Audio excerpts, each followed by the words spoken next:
ওই যে সামনে যে মাঠটা দেখা যায়, হ্যাঁ, ফাঁকা জায়গা, ওইটা হলো বাংলাদেশের সীমানা। তারপরে যে গাছগুলো দেখা যায় ওইটা হলো ফরেস্ট, ওইটা হলো ইন্ডিয়া। হ্যাঁ, এই যে আপনার বালুরটা যে দেখতেছেন এটা হলো আপনার নদীর একটা বালুর অংশ। এই নদীটার নাম হলো আপনার মহানন্দা নদী। এটা ভারতের সিকিম থেকে আসা, হ্যাঁ, এই নদীর উৎপত্তি। এবং ওই যে ব্রিজ দেখা যাচ্ছে, ওই ব্রিজ হলো আপনার কলকাতা রোড। আপনার শিলিগুড়ি থেকে যে রাস্তা গেছে আপনার কলকাতা যাইতে, ওই ব্রিজ পরে পাশে যে দেখা যাচ্ছে বিল্ডিংটা হলুদ, ওইটা হলো আপনার বিএসএফ ক্যাম্প, ইন্ডিয়ান ক্যাম্প। ওই পাশে যা দেখতেছেন সব ইন্ডিয়ান।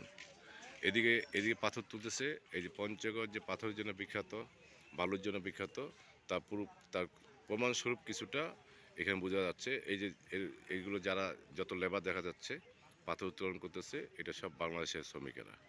হ্যাঁ, এখানে এই মহানন্দার পানি যে আছে, এই পানিটা যদি পরপর যদি 3 বার রিফারিং করা যায়, ফিল্টারিং করা যায়, তাহলে সেই পানিটা মিষ্টি লাগবে এবং সুস্বাদু হয়।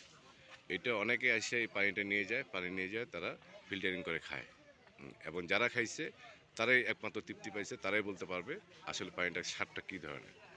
হ্যাঁ, আপনারা যারা খাননি এখনও, হ্যাঁ, যারা আসেননি তারা আসেন। এই নদীর পানি মানে পানি সংগ্রহ করে পানিটা আপনারা সংরক্ষণ করে এটা পরপর 3 বার ফিল্টারিং করে খেয়ে দেখেন, হ্যাঁ, পানির স্বাদটা কেমন। এই হলো আমাদের পঞ্চগড় তেঁতুলিয়া মানে পুরাতন বাজার থেকে আমরা এই ভিডিও করতেছি। হ্যাঁ, হ্যাঁ, ধন্যবাদ জাকির ভাই। আমি জাকির ভাইয়ের কাছ থেকে এই মহানন্দা নদী এবং বর্ডার এই এলাকা ইন্ডিয়ার ওপারের সব জায়গাগুলোর বর্ণনা জানতে পারলাম, আপনাদেরকেও আমরা জানালাম। আর এটা আপনারা দেখবেন, এই মহানন্দা নদী খুবই নামকরা একটি নদী।